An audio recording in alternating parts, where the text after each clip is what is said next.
Na ndajt vetëm një ditë nga finalja e madhe e Big Brother VIP Albania, ku në finale kanë shkuar Laerti, Gjesti, Rozana dhe Egli.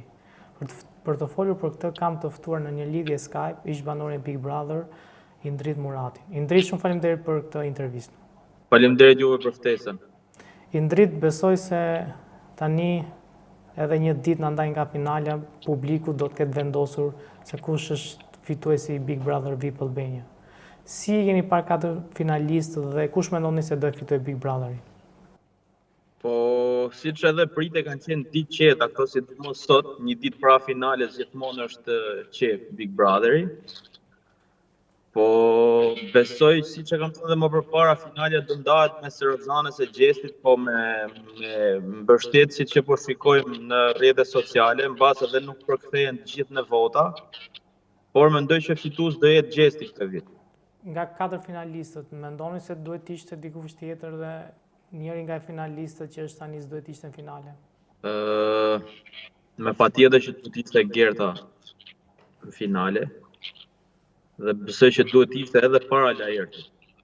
Sepse Gerta ka përloj shumë të fortë, intensive në Big Brother. Domethënë çdo ditë ka luajtur çdo ditë, kështu që mendoj që Gerta meritonte absolutisht finale. Duhet të flasim pak për ngjarjen që ndodhi të shtunën e kaluar në Big Brother VIP Albania, ku Jozi qelloi me shuplak Gjestin. Si e pat këtë incident? Shiko, e kam cek edhe në rrjetet e mia sociale. Njerëzit kanë tipa të ndryshëm, edhe dikush mban shumë dhe dikush jo. Domethënë veprimi i Jozit erdhi si shkak i akumulimit që kishte me riktimin e tij në shtëpi, por edhe më përpara. Domethënë kur ti shikon që dikush edhe nuk mban, edhe nuk duron deri në atë pikë sa ti përpiqesh ti çosh njerëzit në limite, sepse vetë fakti që është reality show, aty njerëzit janë real dhe nuk shtiren. Dhe ka njerëz edhe në jetë përditshme, në përditshmëri, ka njerëz që nuk i mbajnë shakat aq shumë ose ngacmimet aq shumë edhe nëpërmjet njëri tjetrit dhe nëpërmjet shoqërisë.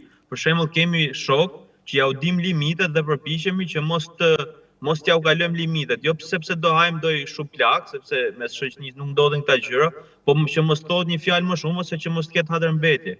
Kështu që mendoj që ishte një akumulim.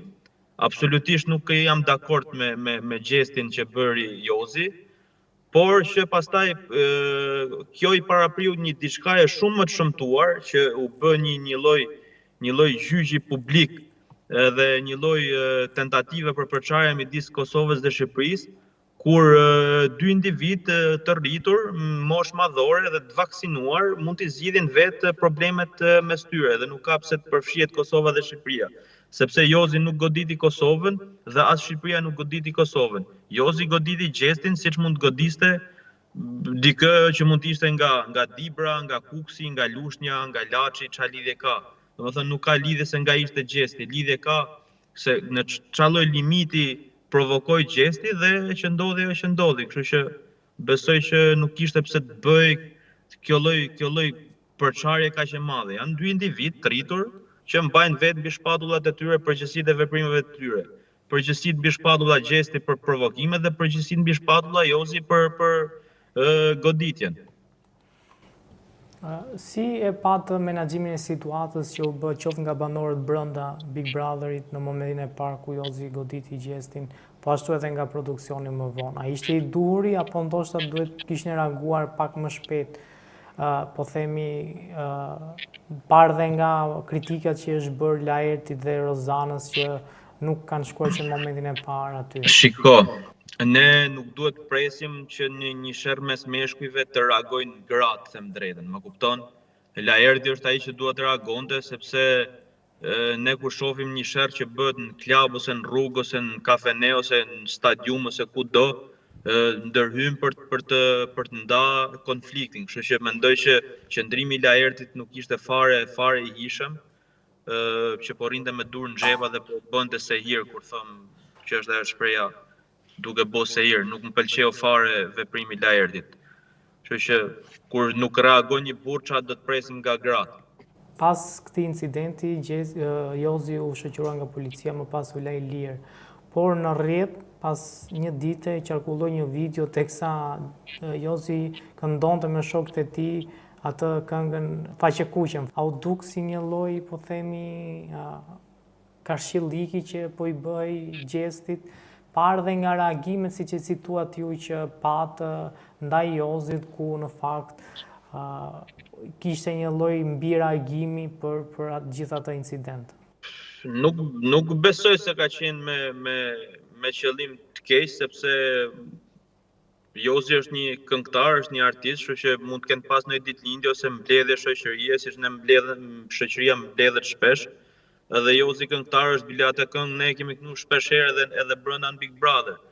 Kështu që besoj që u bë shumë e madhe, domethënë mori një konotacion shumë të gabuar si ngjarje. Dhe ne, domethënë, është e frikshme të lexosh komentet kërcënuese që paraqesin dhunë, domethënë ata që dojnë ta kthejnë dhunën me dhunë janë më keq se sa dhunuesi. Kërcënime nga mod ndryshmet. Ajo është thjesht një lojë, siç e thash më përpara, ata mbajnë përgjegjësi vetë për veprimet e tyre, është një lojë. Ti duhet shprehësh mendimin tënd të lirë, unë duhet shpreh mendimin tim, dhe nuk është sepse shumica e njerëzve është me gjestin dhe ne duhet ta mbrojmë gjestin në çdo lloj veprimi që bë.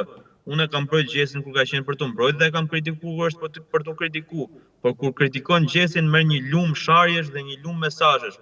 Kështu që ne nuk duhet të jemi gjithmonë me dikë edhe kur është drejt, edhe kur nuk ka drejt. Kështu që duhet gjykojmë drejt, kur gjesti është për të mbrojt, duhet ta mbrojmë. Jo vetëm gjesti, por çdo banor i shtëpisë Big Brother, dhe kur është gabim duhet ta kritikojmë. Prandaj jemi në demokraci dhe shpreha e lirë e mendimit si në rrjetet sociale, si në media, si gjithkund.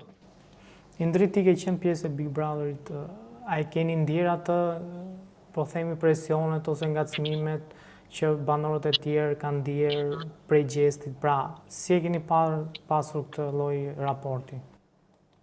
Shiko, gjesti nxorri 3 persona me zarfëzi. Edhe gjesti luante në limit me nervat e njerëzve. Por kjo nuk është mënyra e duhur për të bërë një lojë Big Brother, sepse tipologjia e njerëzve dhe karakteret e njerëzve janë ndryshëm. Mund të ishte edhe më keq se kaq, nuk mund të ishte Jozi, mund të ishte dikush tjetër. Jo të gjithë ta pranojnë autoritetin, jo të gjithë ta pranojnë lojën dhe jo të gjithë ta pranojnë shakan. Kur dikush thotë që mos e bëj një gjë, mos e bëj. Aty filloi të përmenet luaj me familjarët, luaj me gjëra fetare, fillon duke fut edhe fen nëpër debate, një temë shumë serioze dhe shumë delikate. Kështu që mendoj që shumë banore e kanë ndje atë presionin dhe trysnin deri në limite ndaj gjestit. Ajo është loja e gjestit, jam komplet dakord, është lojtar i fortë, bravo e qoftë, por çdo gjë ka limite, sepse duke qenë njerëz të ndryshëm, karaktere të ndryshme, domethënë kanë qenë 38 banor, janë 38 personazhe të ndryshme që ti ke njoft aty dhe po bashkëto. Ndonjëherë edhe në grupin e ngushtë shoqëror nuk bi dakord për shumë gjëra, ka debate në tavolinë, që ke shumë vite që njihesh me njëri tjetrin. Imagjino me njerëz që ti nuk i njeh edhe është hera parë që ti i shef dhe bashkëto me to. Kështu që besoj që duhet të ketë limite, çdo gjë duhet të ketë limite.